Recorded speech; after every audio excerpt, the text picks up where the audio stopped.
Yo no puedo aseverar que lo que dice el rey sobre Froilán sea cierto porque el padre tuvo poca autoridad, falta de autoridad. Esto va mucho de ego. El ego. Sí, Vale. esto va mucho del ego, que no tiene nada que ver con el orgullo. Pretenden ser la misma persona que antes y eso es imposible cuando... Entonces se dice mucho también que los artistas son muy tímidos, muy introvertidos. Siempre yo creo que es muy buena idea conformarse ese alter ego. El problema está en que ese alter ego no se coma tu ego. Os doy la bienvenida a Procreative. Hoy tenemos un episodio un tanto especial, un tanto peculiar. Hoy hablaremos de psicología. Y para ello me acompaña Ana Riaza. ¿Qué tal, Ana? ¿Cómo estás? Muy buenas. Bienvenida aquí Gracias. a Procreative, el podcast de Safe Creative, donde intentamos ayudar a las personas creativas, a los creadores, a proteger y a entender también cómo proteger sus derechos de autor. Pero hoy, como os decía, vamos a hacer una cosa un tanto distinta. Ana Arriaza, de arriazapsicología.com, Eso es. es psicóloga experta en infanto-juvenil, terapia cognitiva y conductual y terapia de aceptación y compromiso, pero no solamente trabaja con adolescentes o con niños, sino que trabaja también muchísimo con adultos. Pero yo quería primero preguntarte por una frase que tienes en tu página web, A ver. que es: lo que un día te rompió no tiene por qué definirte. Transforma el dolor en la fuerza que te hará renacer. ¿Por qué has elegido esta frase? Pues bueno, ante de todo, gracias por invitarme a este podcast. Estoy encantada de estar aquí y estoy encantada de que sea el podcast especial diferente, ¿vale? Que no haces habitualmente, pues conmigo lo haces, así que yo encantada. Bueno, ya contestando a tu pregunta, es que, bueno, ¿quién no, de alguna forma, según van pasando los años, ¿no? A lo largo de la vida, se va rompiendo poco a poco, ya sea en un contexto laboral, en un contexto más personal o familiar, en un contexto relacional con su pareja? Entonces, de alguna forma, vamos haciéndonos añicos y vamos reconstruyéndonos. Entonces, hay gente que se siente de alguna forma rota, destrozada, y que eso la identifica, pero no, porque realmente eso es lo que puede hacer transformarte, ¿no? Esta capacidad de resiliencia que yo digo muchas veces a mis pacientes que existe, que se puede sacar, que es crecer ante la adversidad, transformarte ante la adversidad. Entonces, yo creo que mucha gente tiende a buscar, cuando buscas en internet, precisamente por eso, porque se siente tan mal, hay mucha crisis vital, y de esa crisis vital llegan esos trastornos de los que tú has hablado antes, mentales, ya sea más depresión, ansiedad o que es lo que está a la orden del día, o trastornos un poquito más... más de peso, como de conducta alimentaria, o más de personalidad, por así decirlo, narcisista, que está esto ahora muchísimo en boca de todos son narcisistas y eso tampoco es, ¿no? Entonces, por eso elegí esa frase, porque quien más o quien menos, ¿no? No sé si podrás decirme tú si es verdad que estás de acuerdo conmigo, ¿no? Esto de sentirte, ¿no? En añicos. No lo sé. No lo sé. Es decir, nunca he tenido esa sensación. Pero sí que quizás a lo mejor alrededor ves a personas que sí se rompen, pero también creo que la mayoría de las personas que he conocido han llegado a reconstruirse. No sé si como un puzzle, ¿no? O que somos un puzzle que según tenemos a lo mejor una pequeña enfermedad también se te desmorona un poco, pero si curas esa enfermedad vuelves a ser tú. Pero no sé si será a eso que te refieres cuando ya una persona rompe y no vuelve a ser nunca esa misma persona. Porque Eso entiendo es. que habrá gente que le ocurre, que con 22 era una persona y con 34 es otra, que jamás va a volver a ser la de 22. Sobre todo, es obvio que no podemos volver atrás, pero sí la sensación de que dices, yo ya no soy la misma persona, ¿no? Te llega mucha gente así. Sí, y sobre todo creo que el kit está en pretender ser la misma persona, la persona de antes. Tú no eres el mismo, yo tampoco soy la misma desde hace 2, 3, 4, 5 años. Realmente lo que quieren decir es que necesitan volverse a sentir bien, ¿no? Que su vida tenga un bienestar en general, que es un poco lo que persiguen. El problema, insisto, el kit está en que pretenden ser la misma persona que antes y eso es imposible cuando realmente a lo mejor a lo que tú te estás refiriendo es a un trauma más grave, ¿no? Más severo. Entonces ahí es cuando hay que cambiar un poquito la perspectiva e indicar que no hay que perseguir ese de antes, sino hay que perseguir un nuevo de ahora, ¿vale? Transformado, con el que consigamos un bienestar, pero no el de antes. Y eso es un poco lo que cuesta entender, pero cuando se entiende ya van entrando por ahí, lo más satisfactorio, ¿no? Cuando los pacientes van reconstruyéndose poco a poco y tú lo ves, eso para mí diría que es lo que más, ¿no?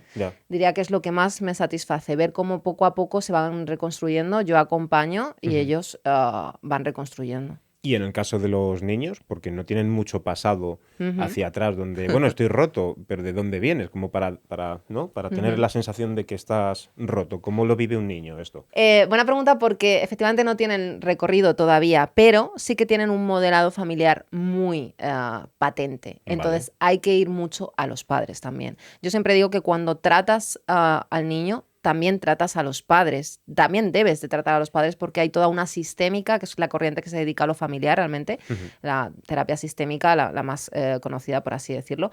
Y yo siempre digo, siempre que tengo que ver a un niño, tengo que ver, obviamente, antes a sus padres para que den un consentimiento, pero tengo que tratar con ellos y ver qué conductas están llevando y qué referencias están siendo para el niño, para ver, para considerar al niño qué disfuncionalidad tiene y para poder ayudarle. Y con los niños, pues a lo mejor tengo una ahora mismo, la más pequeñita es de 5 años, ¿vale? Que Ujú. es un sol y un cielo de niña.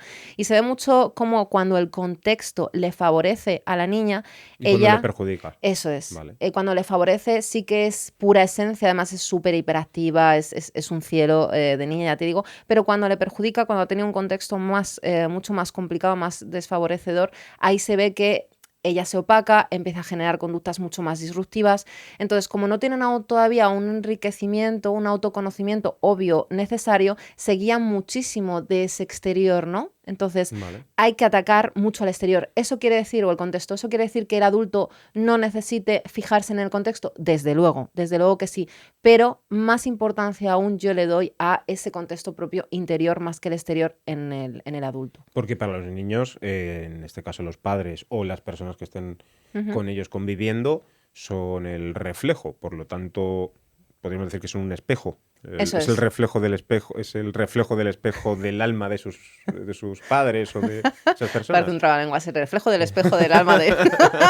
Sí, pero es que incluso, fíjate, Pachi, tú y yo ahora también podemos ser un espejo el Ujú. uno del otro.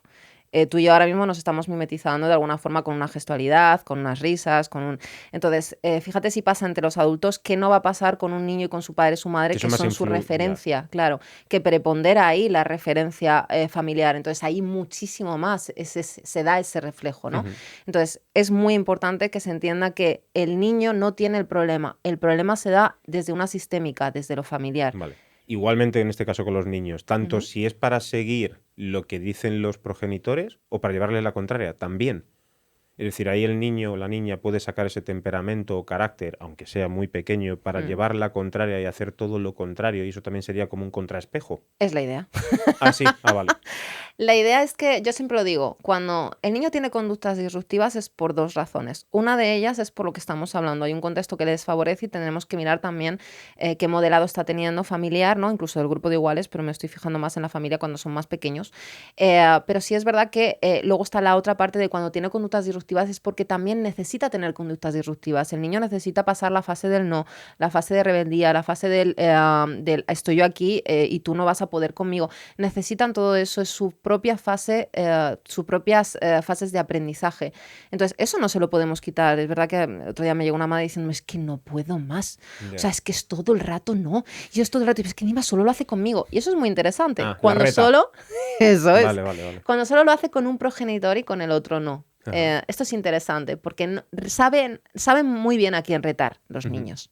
No es arbitrario. Pero es natural, Sí, es decir, es naturaleza humana eso y es. animal. Eso es. Igual que ellos retan, tú retaste probablemente, más o menos, Ujú. ¿vale? Yo reté, todos retamos. Exacto, voy aprendiendo de esta forma a vincularme con mi entorno y en este caso con mis padres, ¿no? Entonces, hay que tener muy en cuenta que no siempre toda conducta disruptiva es porque tiene una disfuncionalidad familiar, sino a veces es simplemente un aprendizaje, una necesidad de aprendizaje del niño. Hay que ver también si están los rangos adecuados, ¿no? Si no se está extremando esas conductas disruptivas. Y que hacia dónde se pueden ir esas conductas disruptivas. Bueno, si estamos hablando a lo mejor de un niño más pequeño, pues a lo mejor 5, 6, 7, 8 años, pues a lo mejor hay muchísimas pataletas, muchas rabietas, me encuentro a lo mejor en la calle y es aquí donde me la monta y no puedo hacer nada con él y no entra en Y razón. eso es por... Vale, eso es porque sí que hay cierto modelo familiar, a lo mejor más permisivo o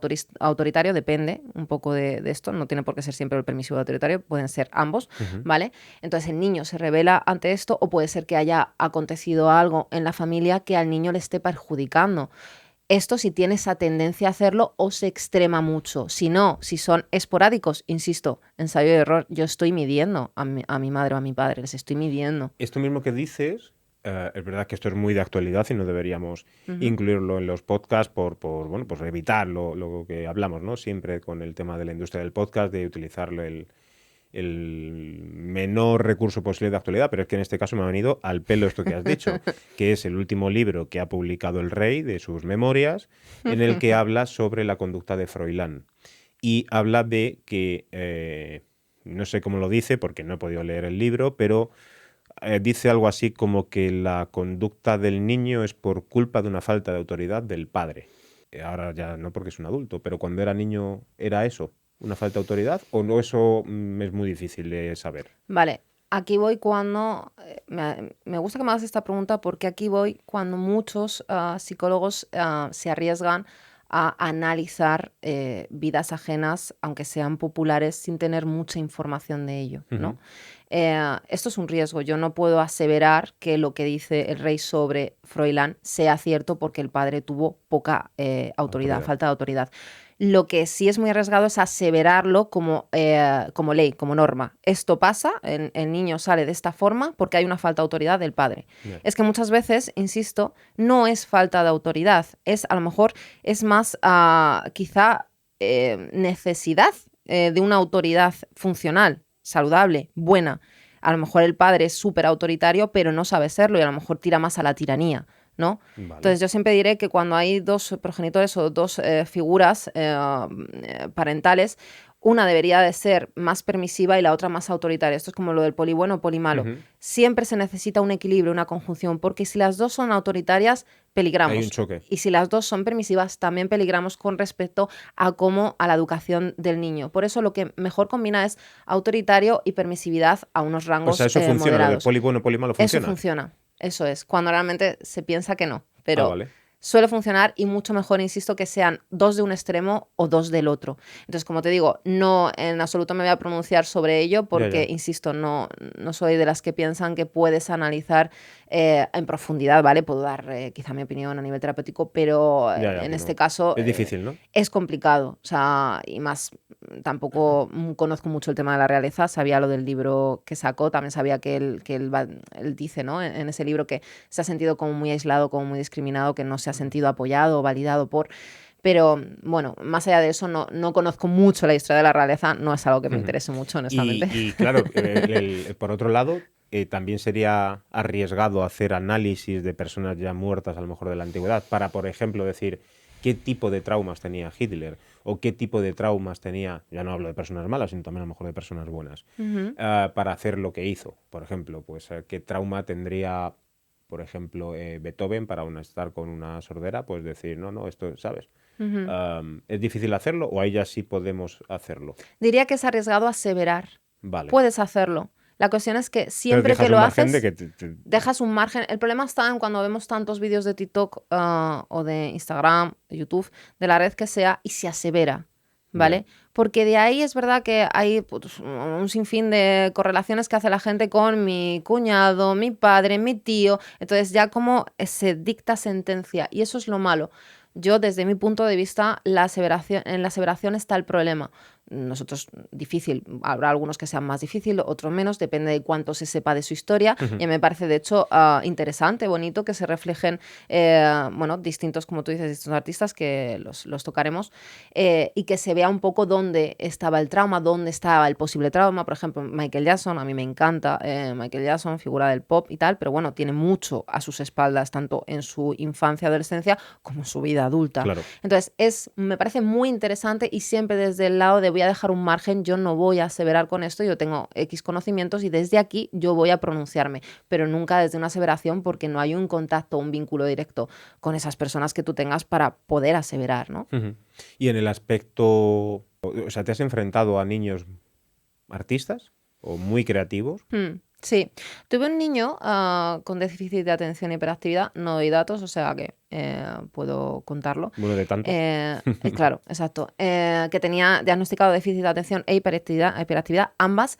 Y sí es verdad que me llamaba mucho la atención que para la edad que tenía en torno a los 12, 13, era muy, muy, muy observador, ¿vale? Y cuando yo le hacía hacer trabajos yo tengo la tabla periódica de las emociones, la tabla periódica típica, ¿no? De la química, si no recuerdo mal. Sí. Tengo la tabla periódica de las emociones, con las que trabajo bastante con niños y adolescentes. Entonces, le hacía pasar por distintas emociones y que me explicase cómo las concebía él, con qué color las concebía, en qué zona del cuerpo, cómo respondía. Entonces, todas sus respuestas me parecían como, wow, espérate, voy a apuntarlas.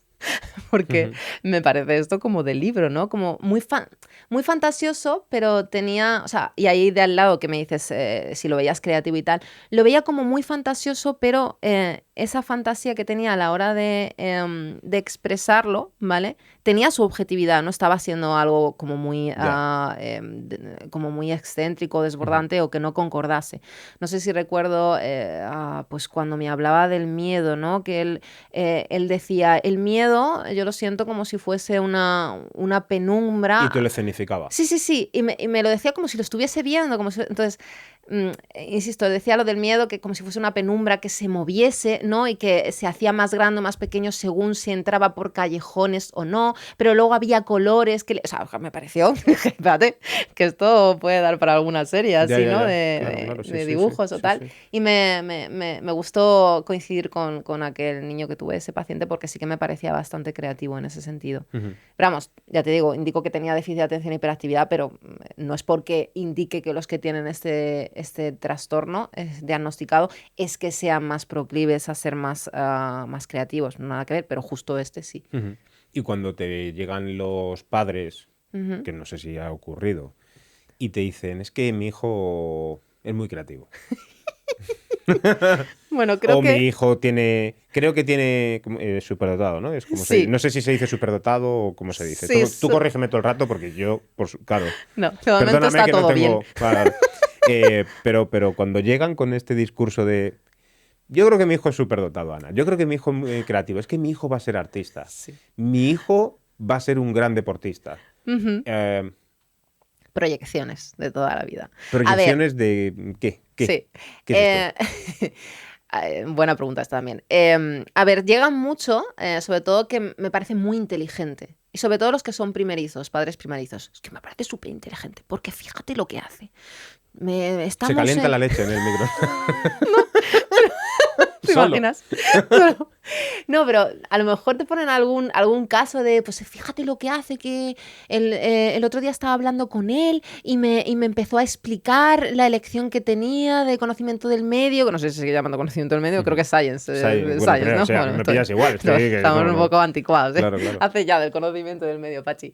Entonces, claro, es como que me cuentan historias que entran dentro de la normalidad. De lo que es normativo a esas edades, y más si a lo mejor pues están tocando ciertas materias, en este caso materias, pero igual de deportistas. Hay algunos niños que sí, que efectivamente tienen unas habilidades más superiores a esa media, pero en general yo lo que noto es que me viene mucho padre y sobre todo, insisto, primerizos, no tienen comparativa, no tal, en el que su hijo es ¡wow! A ver, que esto no lo estoy criticando, pero claro. Es cierto que a saber, ¿no? Yo no soy madre, pero si fuese madre quizá a lo mejor pecaría un poco de esto, a lo mejor no, porque ya sé, ¿no?, de esta tendencia, pero es verdad que, bueno, tiendes a ver al niño, a la niña de tus ojos de una forma como mucho más exacerbada, mucho mejor. Y casi te digo que es preferible esto, yo prefiero 1000 veces antes esto, que el que me viene, que también me ha venido diciéndome, mi hijo es un inútil. Entonces... También. Bueno, claro, es que yo estaba yendo de un sitio, pero quizás también, y lo acabas de confirmar tú, que llegan así. Los hay menos, es más los del otro lado, ya ¿Pero te digo. los hay menos porque les da vergüenza ir a una consulta a decir que su hijo es un inútil? ¿O porque crees que hay menos que lo piensan? Pues mira, yo creo que es básicamente porque los que me llegan que piensan así, ¿vale? Creen que ya no tienen remedio. O han puesto muchas reticencias para que vayan. Porque los que tienen una opinión... Son ambas sesgadas, tanto para lo bueno como para lo malo, pero los que tienen una opinión tan sesgada y tan desfavorable hacia sus hijos consideran que, bueno, son quizá más de la vieja escuela de la psicología no sirve y para qué. Entonces, esos los ves menos. Y cuando los ves, ¿vale?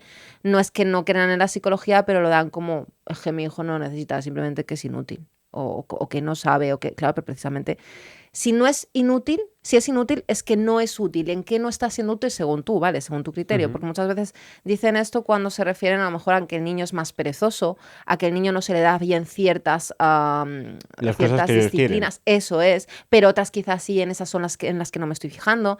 Entonces, claro, hay que ver por qué es un inútil. ¿Por qué se supone que se dice esto? Entonces, son los que menos tengo, los que me llegan, ya te digo, de todos los que puedan pensar así, y los que a lo mejor piensan quizá que la psicología no Ujú. funciona o para qué, Esto es ¿no? muy parecido a este meme vídeo que ha circulado por redes sociales durante mucho tiempo, ¿no? Que se Ujú. veía una niña con una pelota de fútbol en un campo de fútbol que la decían que chutase y pues no chutaba. No chutaba. Es decir, intentaba darle al balón y lo movía 30 centímetros y de manera que se iba el balón así para un lado y no de frente, etcétera. Y en el mismo frame de vídeo, la niña, pues contentísima de haberle dado vamos, de chutar el balón, pero sin Un chutar, toquecito. darse la vuelta y ponerse a hacer piruetas en el suelo, pero de una manera, pues eso, muy artística pues de gimnasta. Y entonces luego venía, ¿no? El mensaje de que Ajá. siempre hay un lugar para ti, pero no te estás dando cuenta. Ajá. Esto me ha evocado ahora mismo el libro de un poco también la corriente de las inteligencias múltiples de Gardner, si no No recuerdo lo mal sé. el autor. Ujú.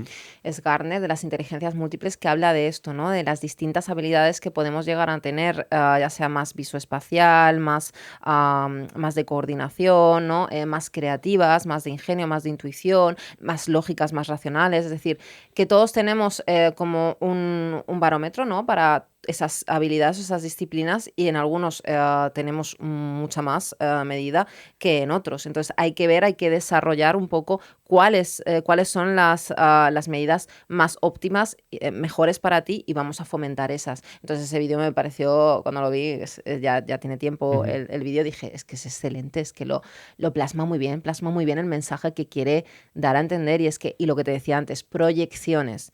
Los padres proyectan mucho, hay dos tipos de proyecciones. Una es la que suelen hacer mucho los padres de: yo me he frustrado en mi vida adolescente, adulta, e incluso porque no he conseguido esto, voy a apuntar al niño al fútbol, va a ser una estrella, al baile, esto también va a ser una estrella, yo qué sé, A lo cualquier que sea. otra, lo que sea, porque ellos mismos se han frustrado. Entonces, eso es una proyección. Yo estoy proyectando en ti a este nivel. Luego está la proyección como sistema de defensa de Freud, que es un poco lo que yo no acepto de mí, te lo vuelco en ti. Es como si, por ejemplo,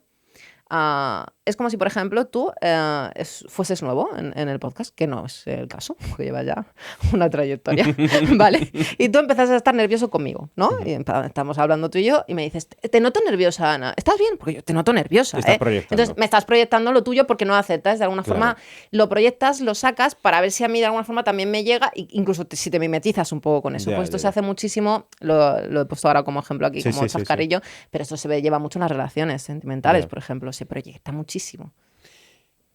Yo tengo una teoría con respecto a eso. Bien, lánzamela. Que esa teoría es para condicionar a la otra persona. Ujú. Es Vale. decir, o sea, pero para condicionar con dolo. Es decir, a sabiendas Con saña. Sí, sí. Es decir, cuando te juntas. A mí me ha pasado muchísimo esto, ¿eh? Cuando vas a grabar o tienes que trabajar con una persona más popular en el mismo medio, además, más popular, más famoso, incluso con muchos más años de experiencia, y ven que no tienes ningún tipo ni de miedo ni de reparo, intentan, de una manera o de otra, hacerte notar que son ellos los que están por encima tuya. Ujú. Y esa es una de las... Te veo nervioso. Además te lo dicen mirándote a los ojos, tocándote y diciéndote, te veo nervioso, relájate. Y es como, si yo estoy de puta madre. Yo yo no estoy nervioso. ¿Tú estás nervioso? O sea, claro. Esa es una agresividad elegante. Sí, sí, sí, sí. Bueno, de eso hay mucho en los trabajos. Hay En los muchísimo. trabajos, por desgracia, hay mucho que es así. Hay muchísimo. Bueno, a ver, es cierto que esto también se hace, y tú te habrás encontrado, como dices, mucho, pero también se hace estas proyecciones, el sistema de defensa por sí de proyección, ¿vale? Es inconsciente. Todos los sistemas de defensa son procesos inconscientes, no son voluntarios por la persona. Vale. Otra cosa es que luego ya, pues vayas con esa saña, ¿vale? Entonces ya no hay una inconsciencia Hay una en ti, inquina ahí, ¿no? hay una inquina y ya estás buscando la consecuencia o sacar un beneficio de ello. Esto simplemente tu beneficio es inconsciente. Es como la represión. Reprimimos, ¿no? Hay un bloqueo de lo emocional y eso inconscientemente se reprime. No sé si mucha gente hay veces que dice, no tengo casi recuerdos de la infancia o a partir de X años es que casi no me acuerdo. Puede ser, no siempre, ¿vale? Pero puede ser que la persona haya tenido algún trauma, algo impactante emocionalmente que inconscientemente haya hecho su cerebro, ¡fum!, lo corto. Y lo cortó eso y cortó en general lo que hay alrededor. Pues esto es igual, las proyecciones de las que yo hablaba, pero las tuyas también, lo que pasa es que ya son conscientes con saña para buscar ese beneficio. Se notan. Eso es, las que yo hablo es que la persona le sale porque no acepta lo suyo, entonces yo te lo vuelco a ti, ¿no? En ese sentido. Entonces tú, por ejemplo, si vamos al ejemplo de antes, que si estás nervioso, pues te lo voy a decir para ver si de alguna forma, pero esto sale inconsciente, o sea, no lo hacen premeditadamente, ¿sabes? Pero sí, luego estamos en las relaciones sentimentales que muchos lo hacen con esa conciencia o unas relaciones laborales, como has dicho antes.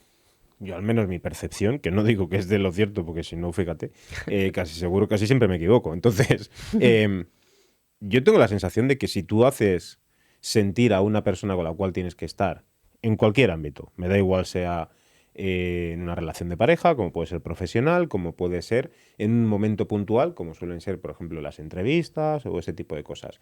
Cuanto más feliz hagas estar a esa persona, más relajada hagas sentir a esa persona, más fácil es ganarte su confianza. Más fácil es que te cuente cosas, más fácil es que confíe en ti. En el caso de la confianza, si estás en una relación personal, pero también profesional, en el caso de que tenga la capacidad para contarte cosas, en un caso de una entrevista, pero todo pasa por hacer a esa persona que se sienta bien. Porque a mí, si una persona me hace sentir incómodo con su actitud, con sus palabras, con estas cosas que hablamos, tan nervioso, con este tipo de frases, a mí me genera un rechazo que hasta me puede llegar a generar cierta agresividad de que te voy a buscar las cosquillas para... Además. Claro. Sí. Porque si no, yo soy una persona terriblemente tranquila. Sí, no es inteligente, no es habilidoso y es que esto también hace mucho el ego. Esto va mucho de ego. El ego. Sí, vale. Esto va mucho del ego, que no tiene nada que ver con el orgullo, ¿vale? Son dos cosas diferentes. Esto lo explicaba otro día a un paciente porque es un concepto un poco escurridizo. No se sabe muy bien qué es el ego, ¿no? Si nos vamos a volver a sacar Freud, no es porque yo sea psicoanalítica ni mucho menos, pero bueno, creo que mucho bebe también de muchas cosas, beben del psicoanálisis. Entonces, el ego, por así decirlo, era un poco esa instancia, ¿no?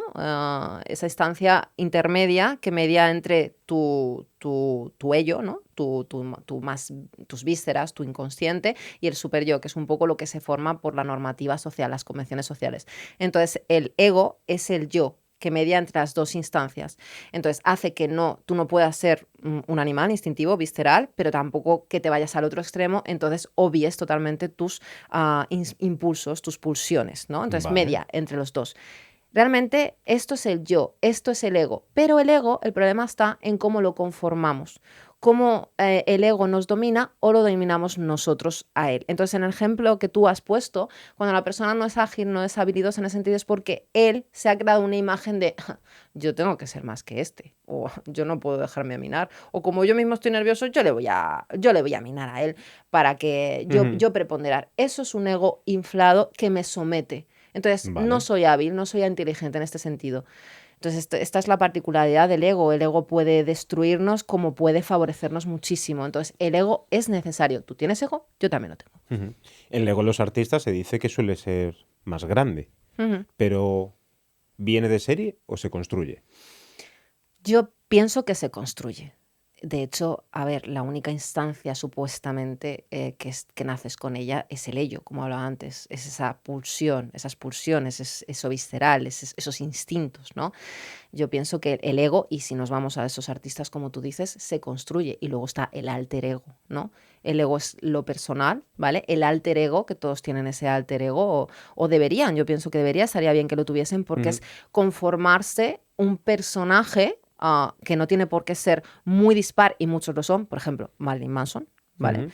Yo además solo conozco pues, por mi cuñado, que le encantaba este tipo de música, ¿no? Porque yo me adopté mucho, pero yo lo conocí de ahí, entonces estuve en su momento hace mucho investigando y dije, ostras, este personaje que es excéntrico, que da miedo, que, claro, luego le ves en la vida real y quizá, o en fotos y tal, quizá no es tanto, ¿no? Entonces te creas un alter ego para poder afrontar un poco todo lo que te viene, esa exposición mediática, todos esos miedos, inseguridades. Entonces se dice mucho también que los artistas son muy tímidos, muy introvertidos, Ujú. muy, ¿no? Les cuesta esto. Ya, Entonces siempre yo creo que es muy buena idea conformarse ese alter ego. El problema está en que ese alter ego no se coma tu ego, no se coma vale, a la persona en sí, ¿no? vale.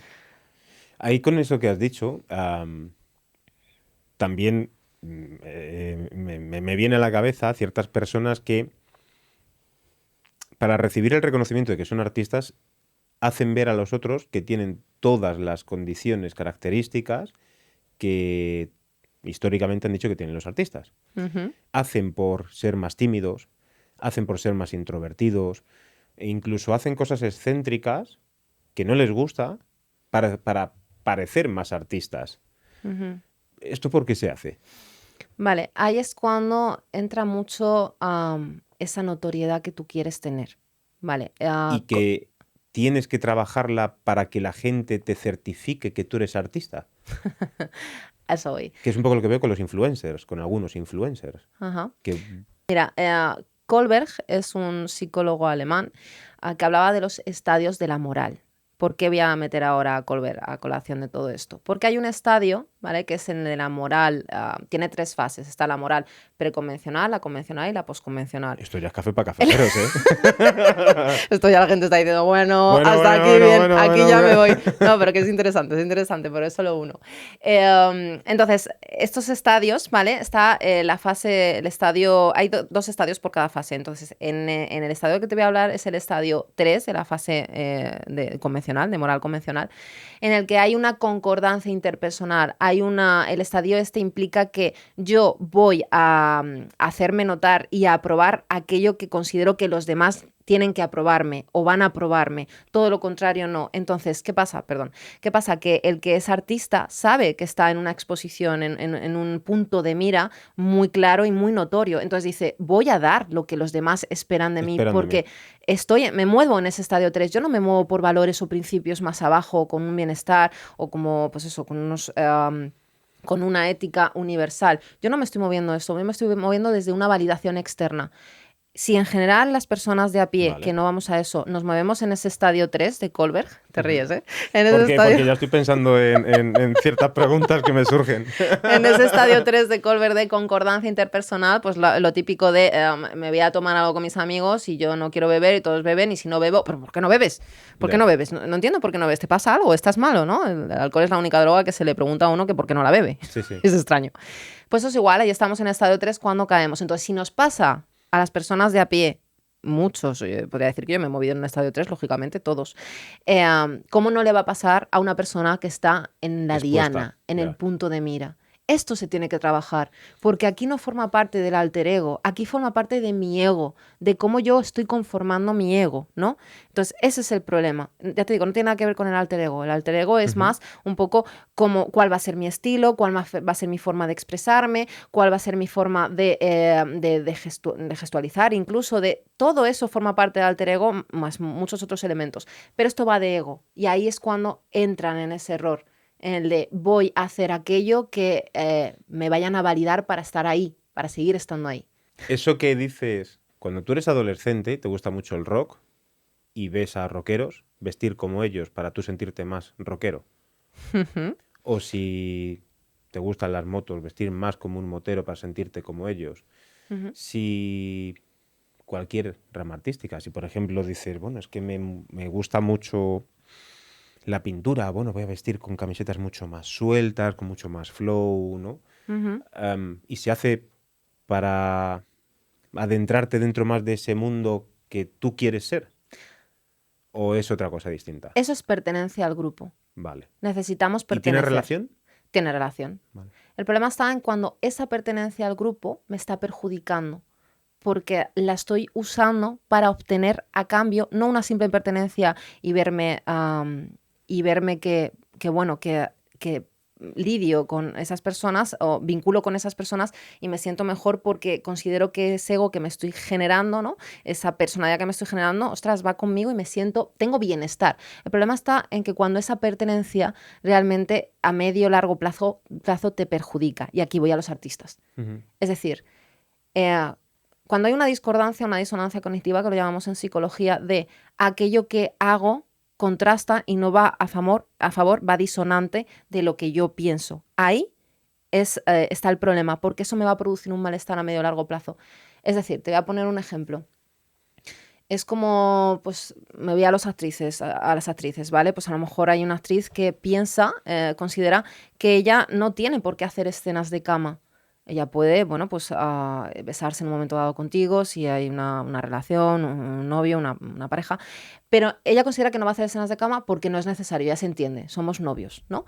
Pero al final, este valor suyo, ¿no? Este valor suyo de yo me siento más íntegra o mi integridad más coherente con no hacer escenas de cama, pero al final empieza a tragar y empieza a hacer escenas de cama porque es por ese estadio que ella hablaba de concordancia interpersonal, de validación externa, lo voy haciendo. Entonces ahí no es que simplemente esté perteneciendo al grupo, es que esa pertenencia al gremio de actrices que hacen escenas de cama me está perjudicando mis propios valores. Y esto es un ejemplo simple de cómo a lo mejor en la música igual hacemos o decimos cosas que luego no van con nosotros y nos generan un malestar. Y aquí es cuando empieza todo ese bucle. Entonces, pertenecer al grupo no es malo. El problema está en qué beneficio, si estoy sacando un beneficio saludable para mí o no lo estoy sacando, ¿no? Ya. Es ahí. Con este tipo de cosas, cuando, bueno, pues artistas. Yo creo que a lo mejor los que más me vienen un poco a la mente con este tipo de cosas suelen ser artistas musicales y más ligados a algún grupo, o grupo no, género musical, mejor dicho, ¿no? Que es, Ujú, pues eso, los rockeros tenían que beber, fumar y aparentar ser malos. ujú. Si una persona creativa que decide montar hoy un grupo de rock, un grupo de indie rock, a mí me genera la curiosidad de si no están un poco intentando cumplir ciertos requisitos que demanda la industria en base a una imagen, a una estética. Lo creo rotundamente. Creo que sí que tienden a encasillarse en esos estándares. No digo que todos, pero probablemente voy a arriesgarme a decir desde mi humilde opinión, ¿vale? Y bueno, puede ser más, esto quizá más personal que más Ujú. terapéutico, más psicológico, pero desde mi opinión me arriesgo a decir que sí, que tienden a esos estándares y que aquellos que han llegado a una fama extrema, pues, por ejemplo, Whitney Houston, Michael Jackson, como hemos hablado antes, Marilyn Monroe, si me voy más Ujú. a actriz, a tal. Aquellos que han llegado a esa fama es porque tan extrema, es porque realmente de alguna forma han buscado unos estándares sobre los que cumplir, que es lo que se espera de mí. Luego los hay muy disruptivos que no, pero en el fondo yo creo que muchos tienden a esto y ahí está el grave problema de que en qué terminan, muchos en qué terminan, pues terminan siendo hiper ultra mega excéntricos, acaban pues muchos suicidándose, llevados a la drogadicción, claro, porque insisto, ese alter ego que se han conformado, ¿no? Se mezcla con ese ego más Y se personal los come. y eso es, y te destruyes a ti mismo, destruyes, no sabes quién eres, destruyes tu identidad. Y es muy difícil, ¿no? Discernir entre esta soy yo, de este es mi personaje. Porque tú, por ejemplo, tú y yo trabajamos nos dedicamos a disciplinas que no nos comen terreno o no es tan palpable que nos coman terreno tanto en lo personal. Pero aquellas que están ahí en esa cima, ¿no? Más a nivel musical, a nivel de interpretación. Ahí es cuando dices, ostras, ¿quién soy yo? Porque tengo a toda esta gente aclamándome, toda esta gente esperando esto. Ujú. Yo realmente si soy rockero tengo que tener una tendencia, no voy a poder vestir como, Ya, ya. pues, como Borja Como, Mari como me gustaría, claro, claro. o como me gustaría en ese sentido. Entonces sí, rotundamente a esa pregunta, sí. O Ujú. sea, hacemos por pertenecer a esos estándares y muchos que llegan ahí a la cima están buscando eso. ¿Y hay algún tipo de evidencia con respecto a los artistas? Los llamo siempre artistas, pero puedes ser una persona creativa y no ser artista, ¿vale? Porque puedes dedicarte a una cosa súper técnica, pero luego ser una persona muy creativa. Pero las personas creativas, por llamarlo de algún modo, tienden a tener mayores problemas de ánimo, de estados de ánimo, o mayor fluctuación en los estados de ánimo. Es decir, ¿hay evidencia de que eso sea así? Si hay evidencia científica que lo muestre, lo desconozco, pero en base a mi formación, en lo que sí que te puedo decir que puede haber evidencia, es que hay una parte muy clara, y es que aquellos que son artistas, que son creativos, tienen su parte emocional muchísimo más exacerbada que la parte lógica, racional, analítica. ¿Vale? Esto es un poco, el hemisferio derecho es el que se encarga de la emoción, así a rasgos modos, y el izquierdo es que se encarga más de lo racional lógico. De hecho, se dice que el hemisferio derecho, que es el de la emoción, es la puerta al inconsciente, ¿no? Entonces, se dice que estas personas tienen un mayor desarrollo de la emoción, y eso implica también un mayor desarrollo de una inestabilidad, ¿vale? Emocional. Les cuesta más Y también equilibrarse. de hipersensibilidad. Hipersensibilidad también, claro, porque no ven tanto la parte objetiva de la realidad, sino la tildan más de una subjetividad, ¿no? Entonces todo es subjetivo, todo, o sea, tú y yo nadie es neutral totalmente, es muy complicado. Hay, pues, por ejemplo, el trastorno del espectro autista, con sus diferentes rangos, tiende mucho a esta literalidad, a esta objetividad, a esta neutralidad, porque esa parte emocional, esa parte de vínculo, de interacción social, relacional, no la tienen instaurada, y hay un problema, ¿no? de nacimiento realmente. Pero, volviendo a lo de antes, que me voy, perdona, es un poco esto: si tiendes más al mundo emocional y no sabes gestionarlo bien, vas a tender más a una inestabilidad. Es lo que se hablaba antes del neuroticismo, ¿no? El neuroticismo no deja de ser, si una persona tiende al neuroticismo, es que vive mucho todas las emociones y no sabe gestionarlas. Hay una importancia sobremanera de darle muchísima más cabida a todo tu mundo emocional por el que regirte. Esto no quiere decir que la emoción no sea necesaria, es necesaria, ¿vale? La emoción y razón es necesaria, pero sí que es verdad que puedo decirte que por el conocimiento que yo tengo, sin saber si hay evidencia científica que esto muestre que hay una mucha mayor inestabilidad emocional en los artistas, sí que por regirse más por este mundo más emocional, inconsciente, que te digo, tienden a esa inestabilidad. Y es por ello que tenemos un poco la sensación muchos de que cuando vemos a algunos artistas decimos, hombre, se le ve que no está bien. Esto es una frase Sí. tipiquísima y común que está en Sí. cualquier mercado o cualquier Se le ve que algo tertulia, en bares, cafeterías o lo que sea, cuando Sí. te juntas, ¿no? De que, en verdad, joder, la verdad que es un grande, es un grande. Pero es verdad que yo creo que a nivel personal se le ve un poquito... Claro. se le ve con muchos traumas, es otra de las típicas que se suele decir. A día de hoy, yo no sé cuántas películas o biopics habrán sacado desde Bohemian Rhapsody con Queen y Freddie Mercury.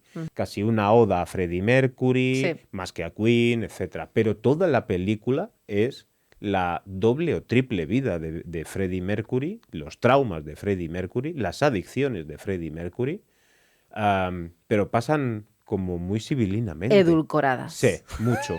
Muchísimo. Muchísimo. Muy edulcoradas. Mucho. Ajá. ¿Qué sensación te llevas tú cuando ves este tipo de películas? A ver. A ti que te gusta mucho el cine. Me encanta. A ver, he de decir que aunque fuese edulcorada, a mí Bohemian Rhapsody en concreto me encantó. A mí, Sí. bueno, me Me parece pareció... una película para verla muchas veces. Sí. Sí. De hecho, me está entrando ganas, yo creo que me la voy a volver a ver estos días. Pero me gustó mucho. Pero contestando a tu pregunta, yo creo que, a ver, cuando ponemos un film de estas características, que es como un documental realmente de la persona, no queremos ver solo su trayectoria, eso es lo que yo pienso, esa trayectoria profesional. Queremos ver la trayectoria psicológica de la persona. Necesitamos y buscamos esto. ¿Tú crees? Sí. Sí, creo que sí. O sea, buscamos el salseo. Bueno, Porque... sí, cuidado, no tanto, o sea, no lo digo más como a forma de cotilleo, pero sí, a ver, si hay personas, por ejemplo, Michael Jackson me encanta, y yo por eso también indagué sobre su vida, no solo sobre su música, su obra profesional, sino también sobre su vida. Es como que de alguna forma te acercas más a ese ídolo que tienes musical o pues del mundo de la interpretación, ¿no? Entonces, creo que las personas que obedecen más a... soy fan de esta persona, ¿no? Me gusta mucho. Quiero ver un poco cómo es esta persona, cómo llegó a esto. Entonces, por eso para mí, aunque Bohemian Rhapsody me encantó, a mí me pareció muy, como tú dices, lo pasamos de una forma muy suave, ¿no? Y se Muy toca mucho el edulcorado. sexo. La adicción al Sí, sí, sexo se sí. toca mucho y Eso la adicción a las drogas se toca muchísimo. se toca. Sin embargo, sigo insistiendo Y se muestra. y se muestra. Y la sensación es la que tuviste tú, la que yo creo que ha tenido mucha gente de muy edulcorado todo. Sin embargo, creo que tampoco es ¿Cómo cuestión. tendría que ser? Claro, eso es. Pero sin embargo, tampoco creo que sea sea cuestión de reflejar una crudeza sobre el artista. Vale. Tampoco creo que sean necesarios esos términos, pero insisto en lo que te he dicho antes. Creo que las personas también nos gusta, porque también gusta un drama muchas veces, porque también la persona busca sienta identificación con lo que ve, lo siente más cercano así a esos artistas, ¿no? Que hacen estas preguntas. Por ejemplo, la de John Lennon.